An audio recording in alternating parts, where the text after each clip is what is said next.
Hello friends, welcome to my new video. I hope आप सब ठीक होंगे। तो एक भाई का वैसे तो कई बार ये डाउट आ चुका है, बट टॉपिक बड़ा है तो जिस वजह से मैं डाउट क्लासेस में लेना नहीं चाहता था ये टॉपिक को। तो आज मैं बताने की कोशिश करूंगा। कई भाइयों ने मेरे से पूछा कि सर ये कैसे कंफर्म करे कि ये कैंडल हमारे लिए कंटिन्यूशन है या ये कैंडल इवन लग रही है लुक लाइक कंटिन्यूशन, बट मैं इस पे कंटिन्यूशन ट्रेड नहीं ले पाता, नहीं लेनी चाहिए। तो ये कैसे पता करे? ये एक बहुत इंपॉर्टेंट टॉपिक है कि हमें ये तो लग रहा है कि हाँ भाई ये स्पिनिंग टॉप है, लेकिन देखो किसी भी कैंडल की अहमियत इस चीज से पता लगती है कि वो कैंडल फॉर्म कहां पर हो रही है। अगर आपको ये चीज पता है तो आप उस चीज को as a continuation point of view से जज करोगे या ये समझेगा ये तो रिट्रेस होगी। ठीक है ना? मैं आपको एग्जांपल के लिए बताने की कोशिश करता हूं। जैसे कि मैं चलो यहीं से लेता हूं, ध्यान से देखना।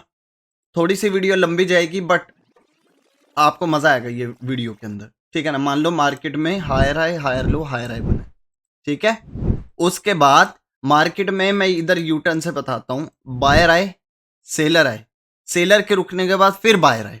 क्लियर हुआ? अब यहां पर क्या हुआ ध्यान से देखना। बायर ने इस पॉइंट को टच किया, सेलर एंटर, फिर बायर ने इस पॉइंट को टच किया, सेलर एंटर।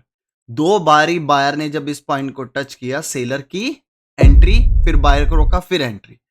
अच्छा, यहां पे इंटरनली स्ट्रक्चर में हमें क्या दिखा, माइक्रो स्ट्रक्चर में क्या दिखा कि मार्केट में सेलर इस जगह से एंटर हो रहे हैं। ठीक है।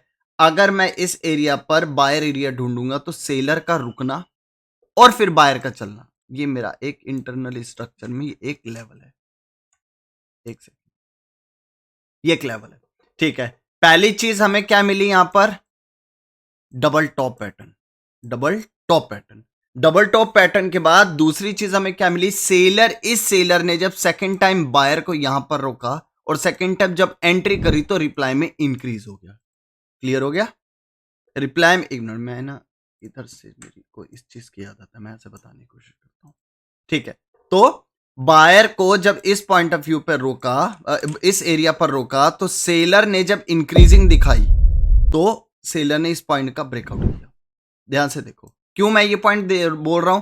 देखो जब भी कोई कैंडल कलर चेंज करती है, green to red, red to green, green to red, red to green, वो एक लेवल क्रिएट कर रही है। ठीक है ना? हमें जब ट्रेड लेनी होती है तो इंटरनली स्ट्रक्चर के बिहाफ पे हमें ट्रेड लेनी होती है। क्लियर हुआ? अब जब हमने देखा green to red, red to green, फिर ग्रीन टू रेड, और सेलर ने इस एरिया का ब्रेकआउट कर दिया। अब और ब्रेकआउट किया है रिप्लाई में इंक्रीज होके। क्लियर हो गया? रिप्लाई में इंक्रीज होके और न्यू लो लगा दिया।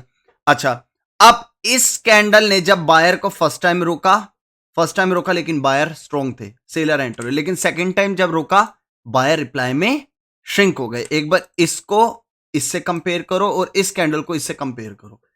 बायर रिप्लाई में श्रिंक हो रहे हैं, सेलर रिप्लाई में इंक्रीज हो रहे हैं, और ये जो एक इंटरनली स्ट्रक्चर में जो एक हायर लो क्रिएट हुआ था, सेलर उसके नीचे आके न्यू लो लगा रहा है। इसका मतलब ये हमारे लिए एक कॉन्टिन्यूशन कैंडल, कॉन्टिन्यूशन, ये कॉन्टिन्यूशन कैंडल है और ये एक ट्रेडेबल कैंडल है। ठीक है, समझे? लेकिन यहां प्रॉब्लम क्या हो गई, कैंडल ने गैप डाउन ओपनिंग दे दी। गैप डाउन ओपनिंग मतलब बायर एरिया में ओपनिंग दे दी। चलो ठीक है, एक पल को मान लिया ये हमने ट्रेड स्किप करी, लेकिन दोबारा जब हमने देखा कि सेलर ने जब इस एरिया का ब्रेकआउट किया, बायर चाहते तो सडनली इस लेवल के ऊपर आते, तो बायर आ पाया? नहीं आ पाया। मैंने अभी आपको क्या बोला कि डिपेंड करता है कि वो जो कैंडल हम जिसको प्रिडिक्ट कर रहे हैं वो किस एरिया में कहां पर ओपन या क्लोज हो रही है। अब ये कैंडल उसी लेवल, उसी हायर लो के नीचे फॉर्म हो रही है, वो भी एक बेरिश कैंडल। इसका मतलब ये चीज तो कंफर्म हो गई कि ब्रेकआउट के बाद जो बायर आना चाहते थे वो नहीं आ पाए, सेलर की एक बेरिश कैंडल बनी। लेकिन देखो ये कैंडल अपने में एक बेरिश कैंडल बनने का रीजन, एक कंफर्मेशन ही यही है कि बायर इंटरेस्टेड नहीं है, जो यहां आ सकते थे नहीं आ रहे, सेलर आएगा। और कैंडल ने अगेन गैप अप ओपनिंग दी, एक बहुत माइक्रो सा गैप अप दिया, लेकिन गैप अप दिया। गैप अप देख के अगेन बेरिश कैंडल बनाई, ये कंफर्म हो जाता था। मतलब कि मैं ये कहना चाहता हूं कि सेलर की एक बेरिश कैंडल फॉर्म होना, बुलिश ना होना, और कैंडल की गैप अप ओपनिंग, ये चीज कंफर्म कर देती है कि भैया जो बायर यहां पर एंटर होना चाहते थे, हो सकते थे, नहीं हो पाए। और कैंडल गैप अप ओपनिंग देके क्या कंफर्म कर रहा है कि यहां पर एक बेरिश कैंडल बनेगी। ठीक है। अब हमें इंटरनली हमें डरना होता है लेफ्ट हैंड साइड वाले जितने भी हायर लोज है ना, इस पॉइंट से मैं दिखाता हूं, इस पॉइंट से, ये एक जोन है, एक हायर लो है। मैंने ऐसा क्यों बोला इस पॉइंट से डरने की जरूरत है, क्योंकि सेलर की क्लोजिंग के बाद बायर ने यहां से एंट्री करी, ठीक है ना, मतलब ये एक इंटरनली स्ट्रक्चर में एक बायर एरिया।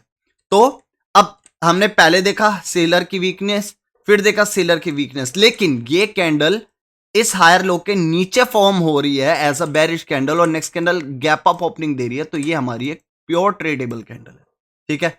फिर सेलर ने क्या किया, यहां पर जब बेरिश कैंडल फॉर्म हुई, सेलर ने आई थिंक न्यू लो नहीं लगाया, हम चेक करते हैं, न्यू लो नहीं लगाया, सेलर ने न्यू लो नहीं लगाया, न्यू हाई लगाया, इसका मतलब बायर के आने का यहां चांस है। लेकिन अगेन सेलर उसी पॉइंट से प्रेशर ले रही है जिस पॉइंट से पहले सेलर ने एंट्री करी, सेकंड टाइम भी सेलर उसी एरिया से प्रेशर ले रहा है, और अगेन कैंडल ने एक जरा सा गैप अप ओपनिंग दी, जिससे ये कंफर्म हो गया भैया सेलर के आने का चांस है। लेकिन मैं नहीं बोलूंगा यहाँ पे ट्रेड अप लो, क्योंकि सेलर की वीकनेस आ चुकी है और बायर न्यू हाई लगा चुका है, तो बायर किसी भी वक्त एंटर कर सकता है क्योंकि ट्रेंड अप का है, समझे, ट्रेंड अप का है। तो यहां पर मैं ट्रेडेबल इसको नहीं बोलूंगा कि ये ट्रेडेबल कैंडल है। लेकिन अब जैसे ही सेलर ने एक स्ट्रॉन्ग कैंडल बनाई, डिपेंड करता है, इंपॉर्टेंट बात यह है कि जब स्ट्रॉन्ग कैंडल बनाई, उससे प्रीवियस कैंडल के अंदर सेलर की वीकनेस बहुत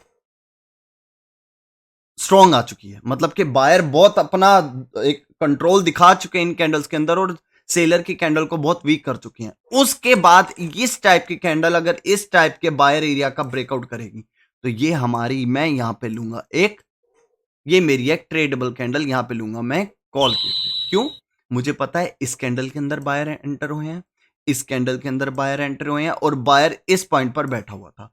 सेलर जब इस पॉइंट का ब्रेकआउट किया, नंबर 1, सेकंड जब इस पॉइंट के एक स्ट्रॉन्ग बायर एरिया का ब्रेकआउट किया, नंबर 2 जब ब्रेकआउट करेगा, तो ये जो बायर है, ये जो ट्रेंड है, ये एक एज अ रिट्रेसमेंट जरूर है। इसलिए मैं यहां पर लूंगा एक क्या, कॉल की ट्रेड इस कैंडल पर। अब ये कैंडल जो मैंने सपोर्ट जोन ड्रॉ किया है, ये पूरा जब सेलर ने इस लेवल का ब्रेकआउट किया, बायर आए और बायर ने इस लेवल को, अब ये बायर जब एंटर होगा, वो क्या कोशिश करेगा, मैं इस सपोर्ट जोन के ऊपर आके दिखाऊं, लेकिन इस सेलर ने बायर को रिजेक्ट करके कहां क्लोजिंग दी, जो सपोर्ट लेवल था उसको रेजिस्टेंस बनवाया, समझे। तो अगेन मेरी यहां पर एक ट्रेडेबल कैंडल है सेलर की, यहां पे लूंगा मैं एक पुट की ट्रेड, अगेन यहां पे लूंगा मैं कॉल की ट्रेड, क्योंकि इस टाइप की कैंडल अगर इस टाइप का सपोर्ट लेवल, और प्रीवियसली भी मेरे को सेलर की कैंडल के अंदर बायर की एंट्रीज दिखी, तो मेरे को पूरा कंफर्मेशन होगी कि जब ब्रेकआउट होगा इस लेवल और इस लेवल का, तो एक बुलिश कैंडल आएगी, तो यहां पर मेरी एक बुलिश कैंडल बनेगी। लेकिन बायर जब आए, तो वो पूरी कोशिश करेंगे कि तुमने मेरे को इस सपोर्ट लेवल के नीचे रुका, तो मैं ऊपर आने की कोशिश करूंगा, लेकिन सेलर बायर को सपोर्ट लेवल के नीचे रोकने में कामयाब हो गया। इसका मतलब सेलर स्ट्रॉन्ग है। ये रिजेक्शन किसकी है, सेलर की रिजेक्शन है। सेलर कामयाब हो गया बायर को एक एसएनआर के नीचे क्लोजिंग दिलवाने, या कह लो सपोर्ट ब्रेकआउट के बाद रेजिस्टेंस बनवाने में कामयाब हो गया। तो मेरी यहां पर जाएगी ट्रेडेबल कैंडल। अगेन अब इस कैंडल के अंदर बायर की एंट्री मुझे क्या दिखी, अगर बायर यहां लगा देता न्यू हाई, तो मैं थोड़ा सा डरता कि हाँ भाई बायर न्यू हाई क्यों लगा रहा है। लेकिन फिर भी इस टाइप की पिन बार कैंडल एक एसएनआर के नीचे बनेगी, तो वो डाउन डायरेक्शन के लिए कंटिन्यूएशन सिग्नल देगी, समझे।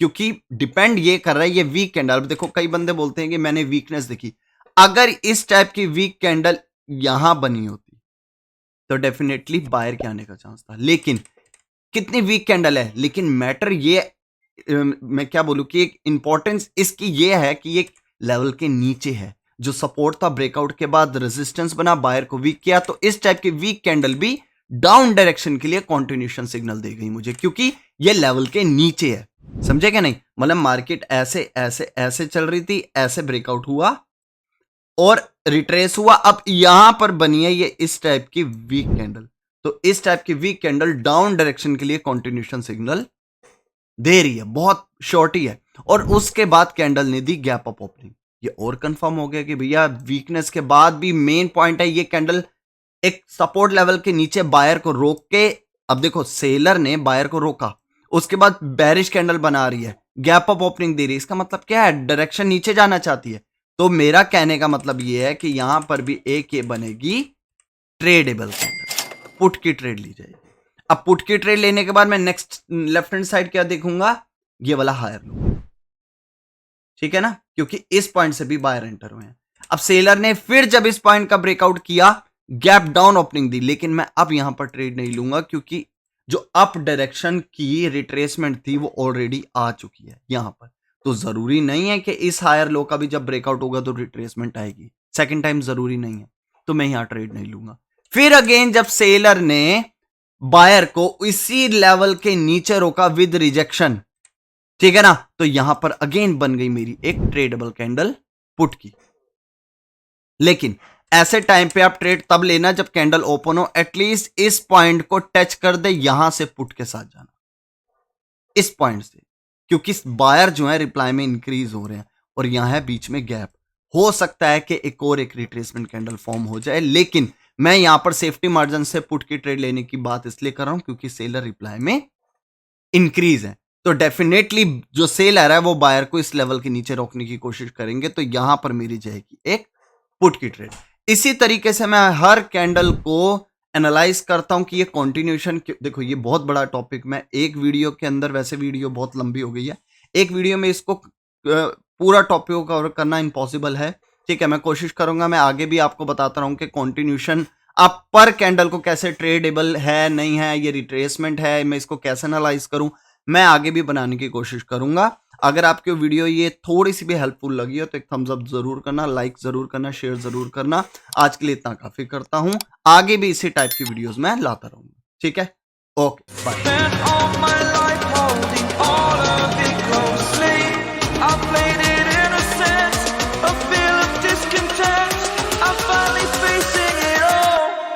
Fearless.